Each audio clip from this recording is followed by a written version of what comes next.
بسم اللہ الرحمن الرحیم۔ السلام علیکم دوستو، حضرت صالح علیہ السلام نے بھی ہود علیہ السلام کی طرح اپنی قوم کو نصیحت کی، لیکن انہوں نے بھی اسی طرح کفر کیا جس طرح قوم عاد نے کیا۔ حضرت صالح علیہ السلام نے اپنی قوم کو ڈرایا اور دھمکایا، اس پر وہ مقابلے پر اتر آئے اور کہنے لگے کہ اگر تو سچا ہے تو کوئی معجزہ لے آئے، لیکن وہ معجزہ ہماری مرضی کے مطابق ہو۔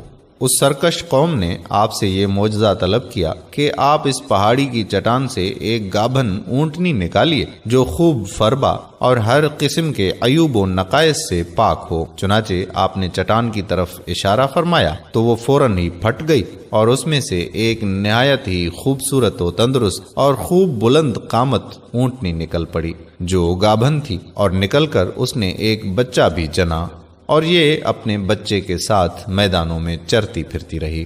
اس بستی میں ایک ہی تالاب تھا جس میں پہاڑوں کے چشموں سے پانی گر کر جمع ہوتا تھا۔ آپ نے فرمایا کہ اے لوگو، دیکھو یہ معجزے کی اونٹنی ہے، ایک روز تمہارے تالاب کا سارا پانی یہ پی ڈالے گی اور ایک روز تم لوگ پینا۔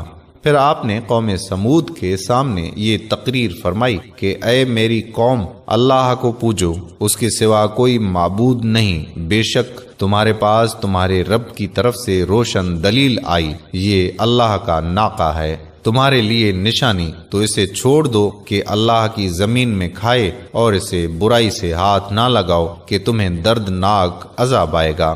چند دن تو قوم سمود نے اس تکلیف کو برداشت کیا کہ ایک دن ان کو پانی نہیں ملتا تھا، کیونکہ اس دن تالاب کا سارا پانی اونٹنی پی جاتی تھی۔ اس لیے ان لوگوں نے طے کر لیا کہ اس اونٹنی کو قتل کر ڈالیں۔ چنانچہ اس قوم میں قدار بن سالف، جو سرخ رنگ کا، بھوری آنکھوں والا اور پستہ قد آدمی تھا، اور ایک زناکار عورت کا لڑکا تھا، ساری قوم کے حکم سے اس اونٹنی کو قتل کرنے کے لیے تیار ہو گیا۔ حضرت صالح علیہ السلام مناہی کرتے رہے، لیکن قدار بن سالف نے پہلے تو اونٹنی کے چاروں پاؤں کو کاٹ ڈالا، پھر اس کو ذبح کر دیا، اور انتہائی سرکشی کے ساتھ حضرت صالح علیہ السلام سے بے ادبانہ گفتگو کرنے لگا۔ چنانچہ خداوند قدوس کا ارشاد ہے کہ پس ناقہ کی کوچیں کاٹ دیں اور اپنے رب کے حکم سے سرکشی کی، اور بولے اے صالح، ہم پر لے آؤ جس کا تم وعدہ دے رہے ہو اگر تم رسول ہو۔ اس پر صالح علیہ السلام نے کہا کہ اچھا، تم اب 3 دن تک اپنے گھروں میں رہ سہ لو، اس کے بعد تم ہلاک کر دیے جاؤ گے۔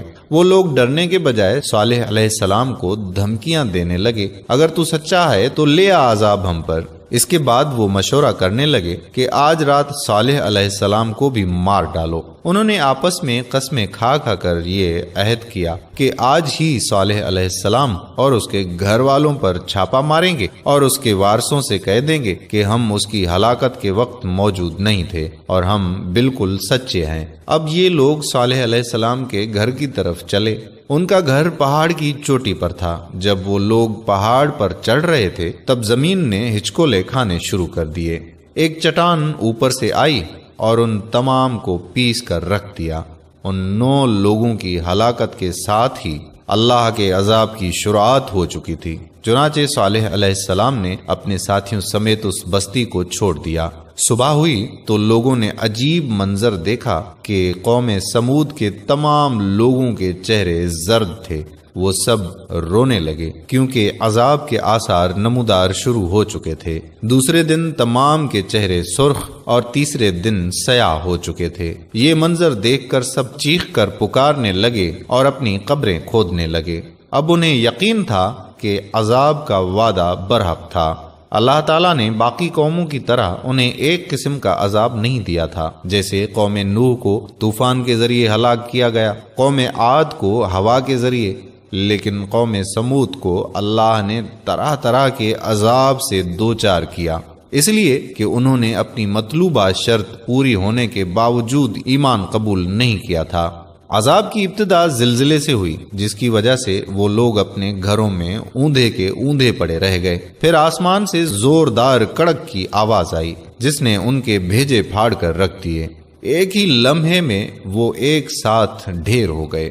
ان کی حالت اللہ تعالیٰ یوں فرماتے ہیں، اور قوم سمود کے حال میں نشانی ہے۔ جب ان سے کہا گیا کہ ایک وقت تک فائدہ اٹھا لو تو انہوں نے اپنے پروردگار کے حکم سے سرکشی کی، سو ان کو کڑک نے آ پکڑا اور وہ دیکھ رہے تھے، پھر وہ نہ تو اٹھنے کی طاقت رکھتے تھے اور نہ مقابلہ ہی کر سکتے تھے۔ اس قوم کے آثار آج تک باقی ہیں۔ مدینہ منورہ کے شمال مغرب میں ان کے گھر موجود ہیں۔ اب یہ علاقہ مدائن صالح کے نام سے مشہور ہے۔ سورۃ نمل میں اللہ تعالیٰ فرماتے ہیں، سو یہ ان کے گھر ہیں جو ان کے ظلم کے سبب سے ویران پڑے ہیں، بے شک اس میں دانش مندوں کے لیے عبرت ہے۔